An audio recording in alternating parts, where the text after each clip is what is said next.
महाभारत, भारत का गौरवशाली इतिहास।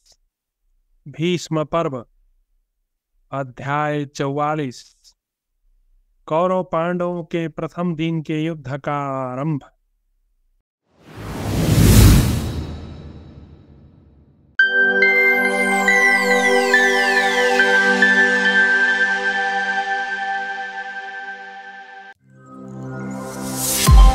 धृतराष्ट्र ने पूछा,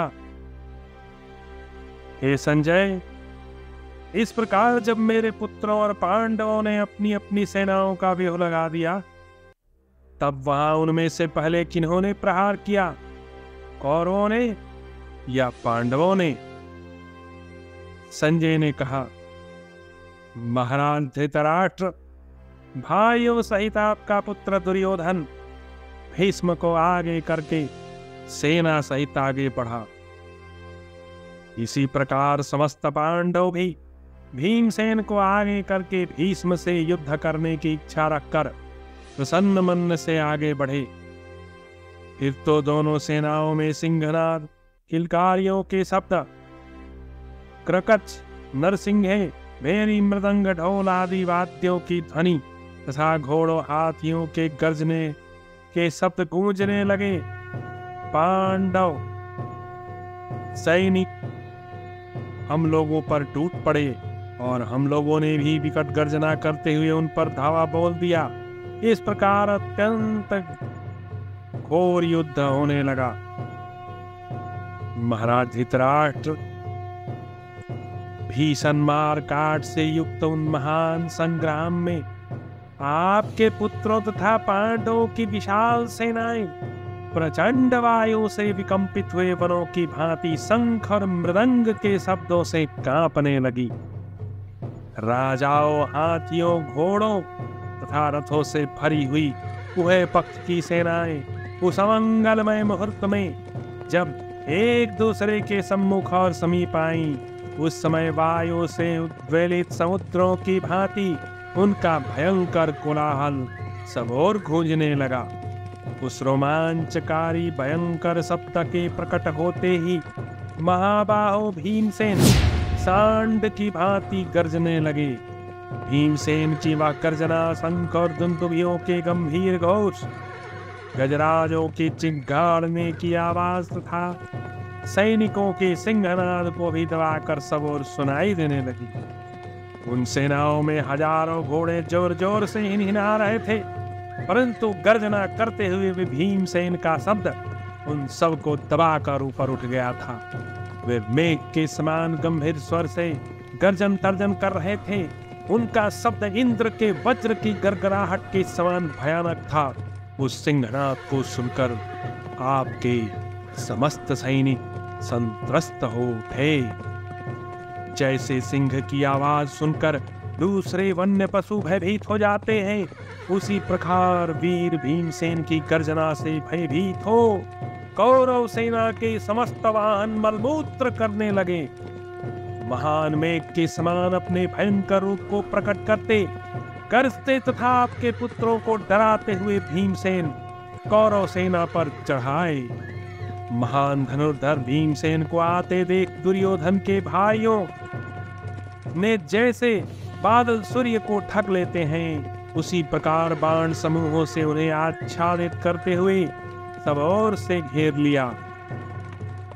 नरेश्वर, आपके पुत्र दुर्योधन, दुर्मुख, दुसह, दुसल, सल, अतिरथी दुशासन, दुष्मर्शन, विविंशति, चित्रसेन, महारथी विकर्ण, पुरोमित्र, जय भोज था पराक्रमी भूरिश्रवा, ये सभी वीर अपने बड़े बड़े धनुषों को कपाते और छूटने पर विषधर सर्प के समान प्रतीत होने वाले बाणों को हाथ में लेते हुए बिजलियों सहित मेघों के समान जान पड़ते थे।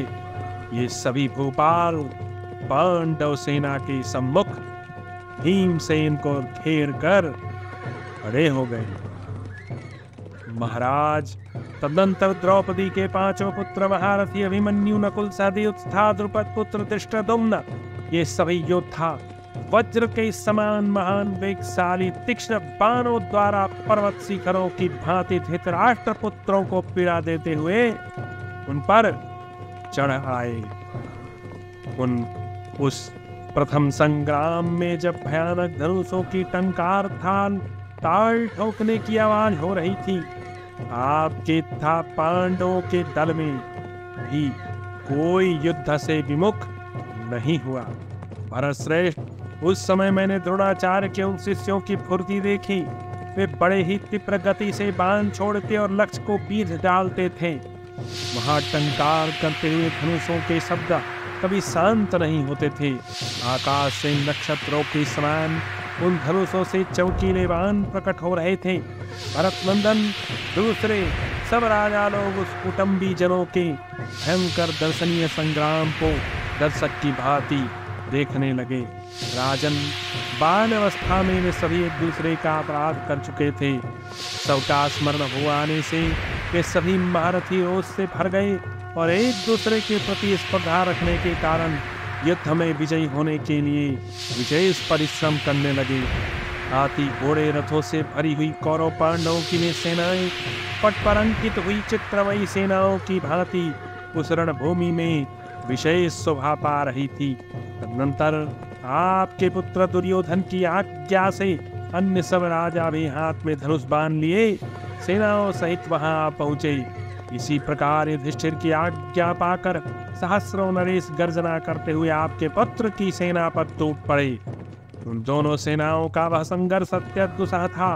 सेना की धूल से आच्छादित हो सूर्य देवा दृश्य हो गए। कुछ लोग युद्ध करते, कुछ भागते, कुछ भागकर फिर लौट आते थे। इस बात में अपने और शत्रु पक्ष के सैनिकों में कोई अंतर नहीं दिखाई देता था। जिस समय वह अत्यंत भयानक तुमुल युद्ध छिड़ा हुआ था, उस समय आपके ताऊ भीष्म जी उन समस्त सेनाओं से ऊपर उठकर अपने तेज से प्रकाशित हो रहे थे। अध्याय 45। उभय पक्ष के सैनिकों का द्वंद्व युद्ध। आगे संजय कहते हैं, धृतराष्ट्र, उस भयंकर दिन के प्रथम भाग में महाभयानक युद्ध होने लगा जो राजाओं के शरीर का उच्छेद करने वाला था। कौरव और सृंजय वंशी वीर एक दूसरे को जीतने की इच्छा रखकर सिंहों के समान दहाड़ रहे थे। उनका वह सिंहनाद पृथ्वी और आकाश को प्रतिध्वनित कर रहा था। तर और शंखों की ध्वनि के साथ सैनिकों का किलकिल शब्द गूंज उठा। एक दूसरे के प्रति गर्जना करने वाले शूरवीरों के सिंहनाद होने लगे। भरतश्रेष्ठ, प्राण के आघात से टकराई हुई प्रत्यंचाओं के शब्द, पैदल सिपाहियों के पैरों की धमक, उच्च स्वर से होने वाले घोड़ों की हिनहिनाहट, हाथियों के चाबुक और अंकुश के आघात का शब्द, हथियारों की झंझनाहट तथा एक दूसरे पर धावा करने वाले गजराजों की घंटानाद, ये सब शब्द मिलकर ऐसी भयंकर आवाज प्रकट करने लगे जो रोंगटे खड़े कर देने वाली थी। उसी में रथों के पहियों की गड़गड़ाहट होने लगी जो मेघों की विकट गर्जना के समान जान पड़ती थी। वे समस्त कौरव सैनिक अपने मन को कठोर बना प्राणों की बाजी लगाकर ऊंची ध्वजा फहराते हुए पांडवों पर धावा करने लगे। राजन, तदनंतर शांतनु नंदन भीष्म उस रणभूमि में काल दंड के समान भीषण धनुष लेकर अर्जुन की ओर दौड़े। घर से महान तेजस्वी अर्जुन भी अपना लोक विख्यात गांडीव धनुष लेकर युद्ध के मुहाने पर गंगानंदन भीष्म की ओर दौड़े। ये दोनों कुरुकुल के सिंह थे और एक दूसरे को मार डालने की इच्छा रखते थे। बलवान भीष्म युद्ध में अर्जुन को घायल करके भी उन्हें विचलित न कर सके। राजन, उसी प्रकार पांडुनंदन अर्जुन भी भीष्म को युद्ध में हिला न सके। दूसरी ओर महाधनुर्धर सात्यकी ने कृतवर्मा पर धावा किया। इन दोनों का बड़ा भयंकर रोमांचकारी युद्ध हुआ। सात्यकी ने कृतवर्मा को और कृतवर्मा ने सात्यकी को भयंकर बाणों से घायल करते हुए एक दूसरे को बड़ी पीड़ा पहुंचाई। जैसे वे दोनों महाबली वीर सर्वांग में बांसों से छिरे होने के कारण बसंत ऋतु में खिले हुए दो पुष्पयुक्त पलाश वृक्षों के समान शोभा पा रहे थे। अभिमन्यु ने महान धनुर्धर बृहद बल के साथ युद्ध किया। प्रजानाथ कौशल नरेश बृहद बल ने उस युद्ध में अभिमन्यु के ध्वज को काट दिया, सारथी को मार गिराया। महाराज, अपने रथ के सारथी के मारे जाने पर सुभद्रा कुमार अभिमन्यु कुपित हो उठे और उन्होंने बृहद बल को 9 बाणों से घायल कर दिया। पश्चात शत्रुदमन अभिमन्यु ने अन्य 2 तीखे बाणों से बृहद बल के ध्वज को काट डाला। फिर एक बाण से उनके पृष्ठ रक्षक को, दूसरे से सारथी को मार डाला। फिर वे दोनों अत्यंत कुपित हो तीखे सहायकों द्वारा एक दूसरे को बेधने लगे। युद्ध में अभिमान प्रकट करने वाले घमंडी और पहले के बैरी आपके महारथी पुत्र दुर्योधन से भीमसेन युद्ध करने लगे। वे दोनों नरश्रेष्ठ महाबली वीर गुरुकुल के प्रधान व्यक्ति थे। उन्होंने समरांगण में एक दूसरे पर बाणों की वर्षा आरंभ कर दी। भारत, वे दोनों महामनस्वी अस्त्र विद्या के विद्वान तथा विचित्र प्रकार से युद्ध करने वाले थे। उन्हें देखकर समस्त प्राणियों को विस्मय हुआ। दुशासन ने आगे बढ़कर मर्म स्थानों को विदीर्ण करने वाले अपने बहुसंख्यक तीखे बाणों द्वारा महाबली नकुल को घायल कर दिया। भारत, तब माद्री कुमार नकुल ने भी हंसते हुए से तीखे बाण मार कर अर्जुन की धनुष बाण काट कर ध्वज को मार गिराया और 25 बाण मार कर उसे घायल कर दिया। इसके बाद आपके दुर्धर्ष पुत्र ने उस महायुद्ध में नकुल के घोड़ों को अपने सहायकों द्वारा काट डाला और ध्वज को भी नीचे गिरा दिया। महाबली सहदेव उस महासमर में अपनी विजय के लिए बड़ा प्रयत्न कर रहे थे। उन्हें आपके पुत्र दुर्मुख ने धावा करके अपने बाणों की वर्षा से घायल कर दिया। तब वीरवर सहदेव ने उस महायुद्ध में अत्यंत तीखे बाण से दुर्मुख के सारथी को मार गिराया। वे दोनों युद्ध दुर्मत वीर समरांगण में एक दूसरे से टक्कर लेकर पूर्वकृत अपराधों का बदला लेने की इच्छा रखते हुए भयंकर बाणों द्वारा एक दूसरे को भयभीत करने लगे।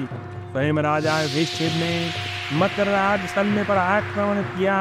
राजन मद्रराज ने युधिष्ठिर के धनुष के 2 टुकड़े कर दिए। अब कुंती पुत्र युधिष्ठिर ने उस कटे हुए धनुष को फेंक कर दूसरा वेग युक्त एवं प्रबलतर धनुष ले लिया और झुकी हुई गांठ वाले तीखे बाणों द्वारा मद्राज सैन्य को ढक दिया। फिर क्रोध में भरकर कहा, अरे रहो, अरे रहो। भरतनंदन, एक ओर से धृष्टद्युम्न ने द्रोणाचार्य पर आक्रमण किया, तब द्रोण ने अत्यंत क्रुद्ध होकर युद्ध में दूसरों के मारने के साधन भूत धृष्टद्युम्न के सुदृढ़ धनुष के 3 टुकड़े कर डाले। तदनंतर उस रण क्षेत्र में उन्होंने द्वितीय कालदंड के समान अत्यंत भयंकर बाण चलाया। वह बाण धृष्टद्युम्न के शरीर में घुस गया। तत्पश्चात द्रुपद पुत्र धृष्टद्युम्न ने दूसरा धनुष लेकर 14 सहायक चलाए और इस युद्ध भूमि में द्रोणाचार्य को घायल कर दिया। फिर तो वे दोनों एक दूसरे पर अत्यंत कुपित हो भीषण संग्राम करने लगे। महाराज, वेगशाली शंख ने उस युद्ध में वेगवान वीर भूरी सभा पर धावा किया और कहा, खड़े रहो, खड़े रहो। वीर शंख ने रणभूमि में भूरी श्रवा की दाहिनी भुजा विदीर्ण कर डाली। फिर भूरी श्रवा ने भी शंख के गले की हंसली पर बाण मारा। राजन, उस समर भूमि में इंद्र और वृत्रासुर की भांति उन दोनों अभिमानी वीरों में बड़ा भयंकर युद्ध हुआ। प्रजानाथ, रण क्षेत्र में कुपित हुए बहलीक पर अपरिमित आत्मबल से संपन्न महारथी धृष्टकेतु ने क्रोधपूर्वक आक्रमण किया।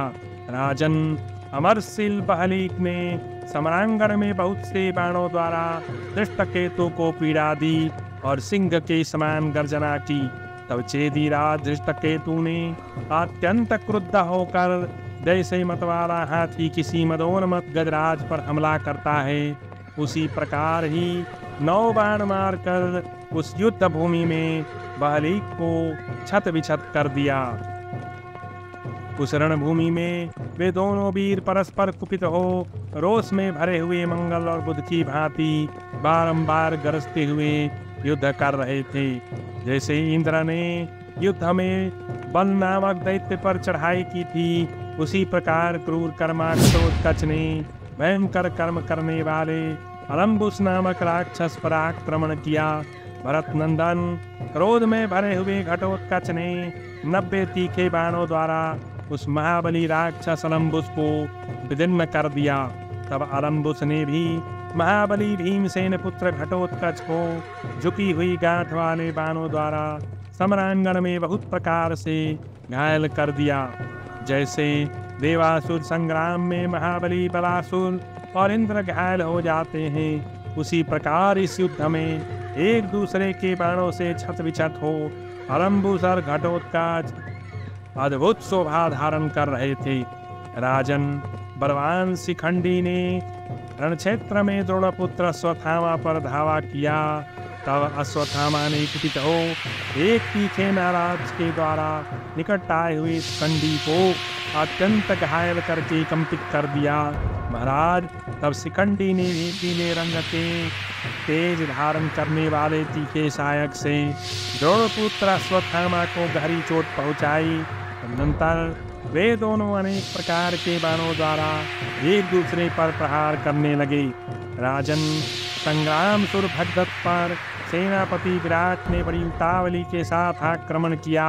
फिर तो उन दोनों में युद्ध होने लगा। महाराज, विराट ने अत्यंत कुपित होकर भगदत्त पर अपने बाणों की वर्षा आरंभ कर दी, मानो मेघ पर्वत पर जल की बूंद बरसा रहा हो।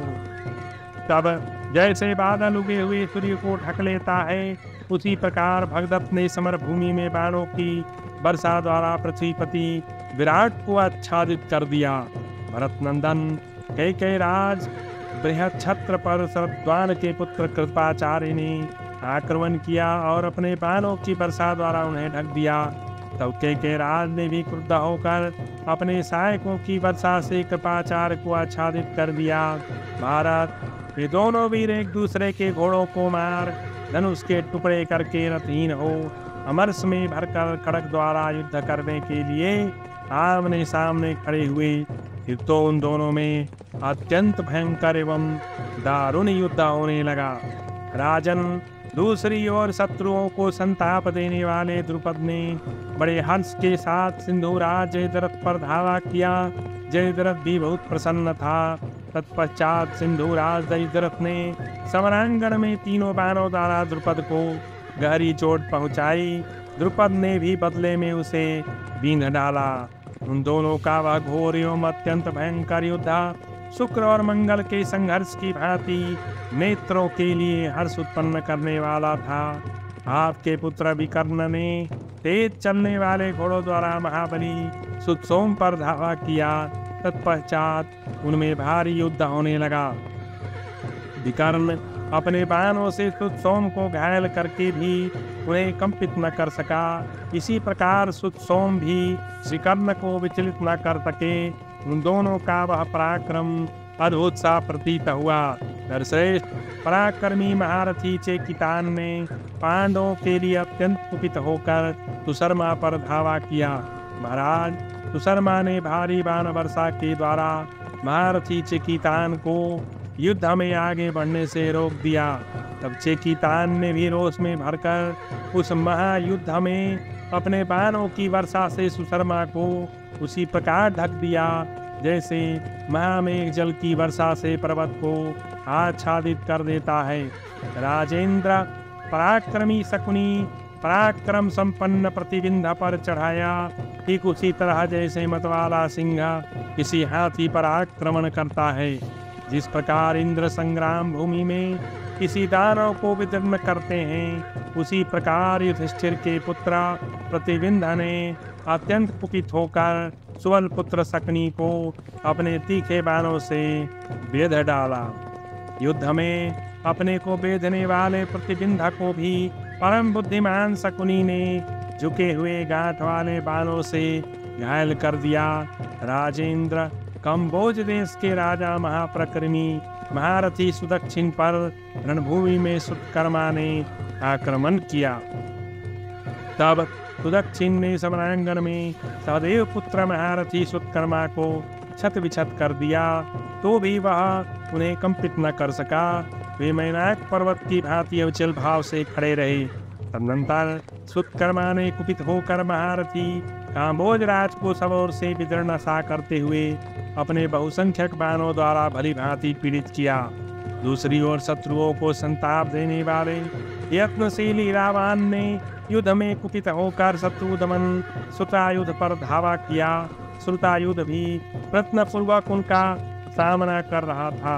अर्जुन के उस महारथी पुत्र ईरावान ने रणक्षेत्र में श्रुतायुध के घोड़ों को मारकर बड़े जोर से गर्जना की और उसकी सेना को बाणों से आच्छादित कर दिया। यह देख श्रुतायुध ने भी रुष्ट होकर रणभूमि में अर्जुन पुत्र ईरावान के घोड़ों को अपनी गदा की चोट से मार डाला। तत्पश्चात उन दोनों में खूब जमकर युद्ध होने लगा। अवंती देश के राजकुमार बिंद और अनुबिंद ने सेना और पुत्र सहित वीर महारथी कुंती भोज के साथ युद्ध आरंभ किया। वहां मैंने उन दोनों का अद्भुत और भयंकर पराक्रम देखा। वे दोनों ही अपनी विशाल वाहिनी के साथ स्थिरतापूर्वक खड़े होकर एक दूसरे का सामना कर रहे थे। अरविंद ने कुंती भोज पर गदा से आघात किया, तब कुंती भोज ने भी तुरंत ही अपने बाण समूह द्वारा उसे आच्छादित कर दिया। साथ ही कुंती भोज के पुत्र ने बिंद को अपनी सहायकों से घायल कर दिया। बिंद ने भी बदले में कुंती भोज के पुत्र को छत विछत कर दिया। यह अद्भुत सी घटना हुई। राजन, 5 भाई कई राजकुमारों ने सेना सहित आकर युद्ध में अपनी विशाल वाहिनी के साथ खड़े हुए गांधार देशीय 5 वीरों के साथ युद्ध किया। आपके पुत्र वीर बाहु ने विराट के पुत्र श्रेष्ठ रथी उत्तर के साथ युद्ध किया और उसे तीखे बाणों द्वारा घायल कर दिया। उत्तर ने भी वीर बाहु को अपने तीक्ष्ण सहायकों द्वारा लक्ष्य बनाकर बेध डाला। राजन, चेदीराज ने समरांगण में उलूक पर धावा किया और उसे अपने बाणों की वर्षा से बींध डाला। वैसे ही उलूक ने भी पंखयुक्त तीखे बाणों द्वारा चेदीराज को गहरी चोट पहुंचाई। प्रजानाथ, फिर उन दोनों में बड़ा भयंकर युद्ध होने लगा। किसी से न पराजित होने वाले वे दोनों वीर अत्यंत कुपित होकर एक दूसरे को विदीर्ण कर देते थे। इस प्रकार उस घमासान युद्ध में आपके और पांडव पक्ष के रथ, हाथी, घोड़े और पैदल सैन्य के सहस्त्रों योद्धाओं में द्वंद्व युद्ध चल रहा था। महाराज, 2 घड़ी तक तो वह युद्ध देखने में बड़ा मनोरम लगा। फिर उन्मत्त की भांति विकट युद्ध चलने लगा। उस समय किसी को कुछ सूझ नहीं पड़ा था। उस समर भूमि में हाथी के साथ भिड़ गया, रथी पर आक्रमण किया, घुड़सवार पर चढ़ाया, पैदल के साथ युद्ध किया। कुछ ही देर में उस रण क्षेत्र के भीतर शूरवीर सैनिकों का एक दूसरे से भिड़कर अत्यंत दुर्धर्ष घमासान युद्ध होने लगा। वहां आए हुए देवर्षियों, सिद्धोत्थाचार्यों ने भूतल पर होने वाले उस युद्ध को देवासुर संग्राम की समान भयंकर देखा। आर्य, तदनंतर हजारों हाथी, रथ, घुड़सवार और पैदल सैनिक द्वंद्व युद्ध के पूर्वोक्त क्रम का उल्लंघन करके सभी सबके साथ युद्ध करने लगे। नरश्रेष्ठ, जहाँ जहाँ दृष्टि जाती रही वहीं रथ, हाथी, घुड़सवार और पैदल सैनिक बारंबार युद्ध करते दिखाई देते थे। इस प्रकार श्री महाभारत भीष्म पर्व के अंतर्गत भीष्म वध पर्व में द्वंद्व युद्ध विषयक 45वां अध्याय पूरा हुआ।